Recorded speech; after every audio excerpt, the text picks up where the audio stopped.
بسم اللہ الرحمن الرحیم۔ السلام علیکم۔ حضرت ابراہیم علیہ السلام کی بیوی سارہ علیہ السلام نے اپنے خاوند کو مصر کے بادشاہ سے ملنے والی ہاجرہ کو تحفے میں دے دیا تاکہ اولاد حاصل ہو، کیونکہ سارہ علیہ السلام کے بطن سے کوئی اولاد نہیں ہوئی تھی۔ حضرت ابراہیم علیہ السلام نے ہاجرہ سے شادی کر لی تو ہاجرہ اللہ کے حکم سے ماں بن گئی۔ اب سارہ علیہ السلام غیرت محسوس کر رہی تھیں۔ اپنی اس کیفیت سے مجبور ہو کر سیدہ سارہ نے ابراہیم علیہ السلام سے کہا، آپ مجھے اس ہاجرہ کے ساتھ ایک جگہ پر نہ رکھیں۔ مؤرخین اور سیرت نگار لکھتے ہیں کہ ہاجرہ علیہ السلام ایک نقاب یا برقع پہنا کرتی تھیں، یعنی وہ اس نقاب کے درمیان ایک لمبا کپڑا لٹکا لیتی تھیں تاکہ وہ کپڑا گھسٹ گھسٹ کر قدموں کے نشانات مٹا دے اور سارہ کو نظر نہ آئے۔ کیونکہ سارہ علیہ السلام غیرت کی حد کو پہنچ چکی تھی، حضرت ابراہیم علیہ السلام نے جب سارہ علیہ السلام کے اندر غیرت کے آثار دیکھے تو ہاجرہ کو ان کی نگاہوں سے دور کر دیا۔ سارہ علیہ السلام کی اسی تکلیف کو دیکھ کر اللہ کا حکم بھی نازل ہو گیا کہ اپنی بیوی ہاجرہ اور دودھ پیتے بچے اسماعیل کو لے لیں اور مکہ مکرمہ کی طرف رخ کر لیں۔ آخر ایک دن حضرت ابراہیم علیہ السلام اللہ کا نام لیتے ہیں، اپنے خاندان، اپنی بیوی سارہ، اپنے وطن کو چھوڑ کر مکہ کی طرف روانہ ہوتے ہیں۔ اپنی بیوی ہاجرہ اور اپنے بیٹے اسماعیل علیہ السلام کو اپنی اونٹنی قصوہ پر بٹھا کر مکہ کی طرف چل پڑتے ہیں۔ راستے میں حضرت ہاجرہ ابراہیم علیہ السلام سے پوچھتی رہتی ہیں کہ آپ ہمیں کہاں لے کر جا رہے ہیں، مگر حضرت ابراہیم علیہ السلام جواب نہ دیتے، بس یہ کہہ دیتے بِإِذْنِ اللَّهِ بِإِذْنِ اللَّهِ۔ مکہ کی یہ جگہ اس وقت بالکل ویران اور بے آباد تھی، نہ انسان تھا، نہ کوئی حیوان، نہ پانی، نہ سبزہ، نہ درخت، نہ کنواں، نہ مکین، نہ مکان، غرض کوئی چیز نظر نہیں آتی تھی۔ بس پہاڑوں کے درمیان ایک بے آب و گیاہ میدان تھا، یہی وہ مقدس اور تاریخی وادی تھی، مگر آپ کی اونٹنی قصوہ مسلسل چلتی جا رہی تھی، کہیں پر بھی رکتی نہیں تھی۔ اس اونٹنی کو بھی اللہ کا حکم تھا کہ جہاں وہ رکے گی وہیں اللہ کی طرف سے حضرت ہاجرہ کا ٹھکانہ ہوگا۔ ایک جگہ آتی ہے جہاں اونٹنی قصوہ بیٹھ جاتی ہے، یہ وہ جگہ تھی جہاں حضرت ابراہیم اپنی زوجہ اور لخت جگر کو چھوڑ کر واپس پلٹنے لگے۔ سیدہ ہاجرہ علیہ السلام کو بہت حیرت ہوئی، انہیں یہ امید نہیں تھی کہ ان کے خاوند انہیں ایک بے آباد جگہ تنہا چھوڑ کر چل دیں۔ اس پر بچے کی ذمہ داری الگ تھی، چنانچہ انہوں نے حضرت ابراہیم کو آواز دی، لیکن انہوں نے مڑ کر بھی نہیں دیکھا۔ اب وہ ان کے پیچھے آئیں اور قریب پہنچ کر بولیں، اے ابراہیم، ہمیں کہاں چھوڑے جا رہے ہو؟ یہاں نہ پانی، نہ خوراک، نہ کوئی انسان۔ حضرت ابراہیم علیہ السلام نے پھر بھی کوئی جواب نہ دیا، کوئی پریشانی بھی ظاہر نہ کی اور چلتے رہے۔ سیدہ ہاجرہ بھی آپ کے پیچھے چلتی رہیں اور پوچھتی رہیں کہ ہمیں کس کے حوالے کر کے جا رہے ہیں؟ یہاں تو کوئی بھی جاندار نہیں، مکمل طور پر بے آباد علاقہ ہے، لیکن انہوں نے اب بھی کوئی توجہ نہ دی۔ آخر سیدہ ہاجرہ نے کہا، کیا آپ کو اللہ نے اس کام کا حکم دیا ہے؟ اب آپ علیہ السلام نے جواب میں فرمایا، ہاں۔ تب سیدہ ہاجرہ بولیں، اگر یہ بات ہے تو اللہ ہرگز ہمیں ضائع نہیں ہونے دے گا۔ جب انسان اللہ کے احکام کو بجا لائے تو اس کے دل میں فقر و فاقے کا خوف نکل جاتا ہے اور اللہ اسے طرح طرح کے انعامات سے نوازتا ہے۔ انسان جب تک اللہ کے احکام کو بجا لاتا رہے گا تب تک اللہ کی نصرت اور اس کی تائید شامل حال رہے گی۔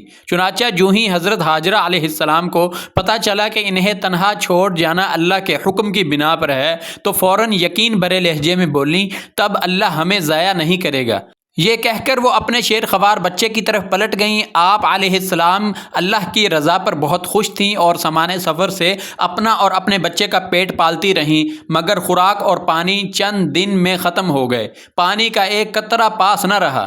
اب پانی کی تلاش شروع کی، لیکن اپنے لیے تو درکنار، ماں کو بیٹے کے لیے بھی پانی نہ ملا، نہ خوراک۔ اب بچہ بھوک سے بلکنے لگا، خوراک نہ ملنے کی وجہ سے ماں کا دودھ بھی خشک ہو گیا تھا۔ عورت کتنی بھی باحوصلہ ہو، اپنے بچے کو بھوک سے بلکتے نہیں دیکھ سکتی۔ اب انہوں نے بچے کو وہیں چھوڑا اور تیزی سے قریبی پہاڑی صفا کی طرف لپکیں اور اوپر چڑھ کر ادھر ادھر نظر دوڑائی کہ شاید انہیں اس طرف پانی یا خوراک نظر آ جائے یا کسی انسان کی جھلک آ جائے کہ وہ اس سے کچھ مدد حاصل کر سکیں، مگر سب کچھ بے سود۔ جب کچھ نظر نہ آیا تو پہاڑی صفا سے نیچے کی طرف چلیں، ساتھ میں بچے بچے کو بھی دیکھتی جاتی تھیں۔ نچلی طرف میں پہنچی تو بچہ نظروں سے اوجھل ہو گیا۔ اس پر وہ بے چین ہوئیں اور بلندی کی طرف دوڑی۔ اس طرح مروہ پہاڑی پر چڑھ گئیں۔ وہاں بھی چاروں طرف نظر دوڑائی لیکن کچھ نظر نہ آیا۔ خیال آیا کہ پھر کوشش کرنی چاہیے۔ اس خیال سے مروہ پہاڑی سے اتریں اور صفا کی طرف چل دیں۔ درمیان میں جگہ نیچے ہونے کی وجہ سے بچہ نظر نہ آیا تو دوڑنے لگیں۔ اس طرح پھر صفا پر چڑھ گئیں۔ اللہ اکبر! ایک تو عورت ذات کمزور، پھر بھوک پیاس سے نڈھال، اس پر کس قدر سعی اور کوشش پہ مصروف، وہ بھی اپنے بچے کے لیے۔ بہرحال بار بار کوشش کے خیال سے انہوں نے صفا اور مروہ پہاڑیوں کے درمیان 7 چکر لگائے، اور حضرت حاجرہ علیہ السلام کی یہ ادا اللہ کو اتنی پسند آئی کہ اللہ تعالیٰ نے حضرت حاجرہ کی یہ ادا قیامت تک محفوظ کر لی اور اسے قیامت تک کے لیے جاری کر دیا۔ یہی وجہ ہے کہ مسلمان عازمین حج صفا و مروہ کے درمیان سعی کرتے ہیں تاکہ اس واقعے کی یاد تازہ ہو جائے۔ جب وہ آخری مرتبہ مروہ پر پہنچی تو انہوں نے ایک آواز سنی۔ یہ آواز اسماعیل علیہ السلام کے قریب سے آ رہی تھی۔ انہوں نے پوری توجہ سے آواز کو سننے کی کوشش کی اور جلدی سے اسماعیل کے قریب پہنچی۔ کیا دیکھتی ہیں، اسماعیل کے قدموں کے نیچے سے پانی پھوٹ رہا ہے، کیونکہ حضرت جبرائیل علیہ السلام کو اللہ نے اس صابرہ خاتون کی مدد کے لیے بھیجا تھا۔ انہوں نے زمزم والی جگہ پر اپنا بڑا سا پر مارا تو اسماعیل کے قدموں کے پاس ایک عظیم چشمہ رحمت نمودار ہوا۔ مستقبل کے پیغمبر کے قدموں کے نیچے سے اللہ نے جبرائیل علیہ السلام کے ذریعے زمین پھاڑ کر پانی نکال دیا۔ کہا جاتا ہے کہ اللہ تعالیٰ کا یہ واحد معجزہ ہے جو آج تک انسانوں کو ورطہ حیرت میں ڈالے ہوئے ہے، اور آج بھی زمزم کا چشمہ جاری و ساری ہے۔ یہی آب زمزم کا آغاز تھا۔ حضرت حاجرہ علیہ السلام پانی کو آنکھیں پھاڑ پھاڑ کر حیرت سے دیکھ رہی تھی۔ ان کی خوشی کی انتہا نہ رہی جب انہوں نے دیکھا کہ پانی پھوٹ پھوٹ کر چاروں طرف بہہ رہا ہے۔ زمین ہموار تھی، اس لیے انہوں نے زمین کو کھودنا شروع کر دیا تاکہ پانی ادھر ادھر نہ بہہ جائے۔ پھر انہوں نے اس گڑھے کے چاروں طرف پتھر رکھ دیے اور زبان سے بولی زم زم، اس کا مطلب ہے رک جا۔ نبی اکرم حضرت محمد مصطفیٰ صلی اللہ علیہ وسلم کا فرمان ہے، اللہ اسماعیل کی والدہ پر رحم فرمائے، اگر وہ جلد بازی سے کام نہ لیتی تو زمزم ایک بہنے والا چشمہ ہوتا، لیکن انہوں نے اس کے گرد بند باندھ دیا۔ انہیں دراصل اس وقت پانی کی شدید ضرورت تھی، اس لیے انہوں نے پانی کو اپنے پاس جمع کر لیا تاکہ پانی بہہ کر ضائع نہ ہو جائے۔ انہوں نے اسماعیل کو پانی پلایا، خود بھی پیا۔ یہ اللہ تعالیٰ کی طرف سے ان کی مہمان نوازی تھی۔ وہاں کوئی اور انسان نہ تھا، نہ کھانے کی کوئی چیز، بس یہی اب زمزم ان کے لیے کھانے اور پینے کا کام دے رہا تھا۔ اب چونکہ زمزم ایک چشمہ بن گیا تھا، اس لیے پرندے بھی آنے لگے۔ انہی دنوں عرب کے قبیلوں میں سے ایک قبیلہ بنو جرہم یمن کو خیر آباد کہہ کر اس طرف آ رہا تھا۔ یمن میں ایک بہت بڑا ڈیم تھا، پہاڑوں کے درمیان انہوں نے پانی کو روک کر ایک بہت بڑا بند قائم کر رکھا تھا۔ اس سے پورا سال آسانی سے کھیتی باڑی کرتے تھے۔ اس ڈیم کی بدولت ان کا آبپاشی کا نظام بہت اچھا تھا۔ جب اس ڈیم کو اللہ نے زلزلے کے ذریعے وہ ڈیم توڑا تو تمام لوگ وہاں سے منتشر ہو گئے اور جزیرہ عرب کے اطراف میں منتقل ہونے لگے۔ وہیں سے ہجرت کرنے والے ایک قبیلے بنو جرہم تھا۔ یہ لوگ بنیادی طور پر عرب تھے۔ یہ قبیلہ سفر میں رہتا تھا، جہاں کہیں پانی اور چراگاہ نظر آتے یہ لوگ وہیں پڑاؤ ڈال لیتے۔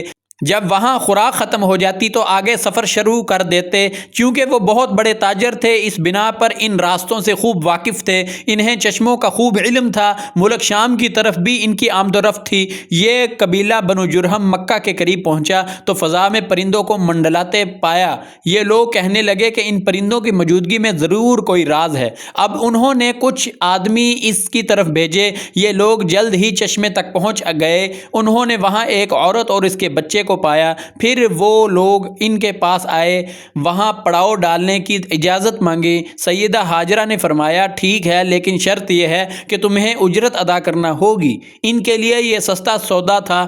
ان کے پورے قبیلے کو سامان زندگی مل رہا تھا، جبکہ صرف اس ایک عورت اور اس کے بیٹے کی ذمہ داری ان پر عائد ہو رہی تھی۔ انہوں نے فوراً حامی بھر لی اور وہاں رہائش اختیار کر لی۔ اس طرح یہ لوگ سیدہ ہاجرہ علیہ السلام کی معیشت کا ذریعہ بن گئے، اور اس طرح سیدنا اسماعیل علیہ السلام بنو جرہم میں پرورش پاتے رہے۔ انہوں نے ان لوگوں سے عربی سیکھ لی اور ان سے بھی زیادہ عربی دان بن گئے، فصاحت و بلاغت سے عربی میں بات چیت کرنے لگے۔ پھر ان کی اس قبیلے میں شادی ہو گئی۔ ان کی اولاد سے عرب قوم کا آغاز ہوا۔ انہی کی لڑی سے سرور کائنات محمد صلی اللہ علیہ وسلم کی ولادت بسعادت ہوئی تھی۔ بنو جرہم کی آمد اور آبادی حضرت ابراہیم کی دعا کا نتیجہ تھی۔ جب انہوں نے اپنی بیوی اور بچے یعنی 2 کمزور انسانوں کو اس ویران جگہ چھوڑا تھا تو یہ دعا مانگی تھی، اے ہمارے پروردگار، میں نے اپنی کچھ اولاد اس بے آباد جنگل میں تیرے حرمت والے گھر کے پاس بسائی ہے۔ اے پروردگار، تو ہی اس کی حفاظت کرنے والا ہے اور تو ہی ان کی پرورش کرنے والا ہے۔ یہاں یہ سوال پیدا ہوتا ہے کہ کیا اس وقت بیت اللہ کی تعمیر ہو چکی تھی؟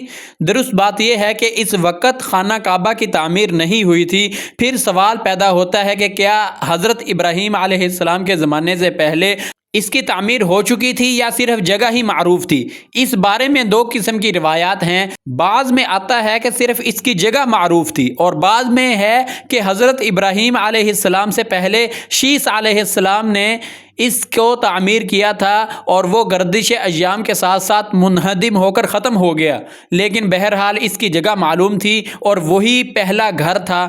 جیسا کہ اللہ نے خبر دی، اللہ تعالیٰ نے پہلا گھر جو لوگوں کے لیے مقرر کیا تھا وہی ہے جو مکہ میں ہے اور پوری دنیا کے لیے برکت اور ہدایت والا ہے۔ ابراہیم علیہ السلام نے اللہ تعالیٰ سے یہ دعا مانگی تھی، اے ہمارے پروردگار، میں نے اپنی کچھ اولاد اس کھیتی کے جنگل میں تیرے حرمت والے گھر کے پاس بسائی ہے۔ اے ہمارے پروردگار، یہ اس لیے کہ وہ نماز قائم کریں، پس تو کچھ لوگوں کے دلوں کو ان کی طرف مائل کر دے تاکہ یہ شکر گزاری کریں۔ دن گزرتے رہے اور حضرت اسماعیل علیہ السلام بنو جرہم کے ماحول میں عمر کی منزلیں طے کرتے رہے۔ وہ ہوش سنبھالنے کے قریب ہو گئے۔ حضرت ابراہیم علیہ السلام ہر سال 1-2 بار اپنے گھرانے کی دیکھ بھال کے لیے چکر لگاتے تھے۔ جب حضرت اسماعیل علیہ السلام نے ہوش سنبھالا تو ایک بار پھر ایک عظیم آزمائش کا وقت آ گیا۔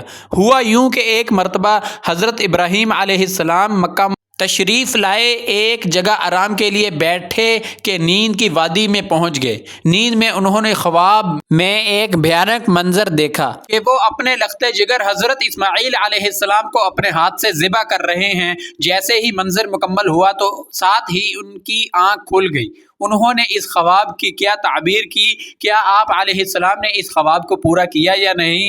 اور اس خواب کی بدولت آج تک تمام مسلمانوں کے لیے اللہ کا کون سا تحفہ جاری ہوا؟ اس کا ذکر ہم اس سیریز کی اگلی قسط میں بیان کریں گے۔ محترم ناظرین، اگر ویڈیو اچھی لگی تو ویڈیو کو لائک کریں، شیئر کریں اور چینل کو سبسکرائب کر دیں تاکہ آپ تک روزانہ نیا واقعہ اور نیا قصہ پہنچتا رہے۔ اگلی ویڈیو تک کے لیے اجازت دیجیے۔ اللہ حافظ۔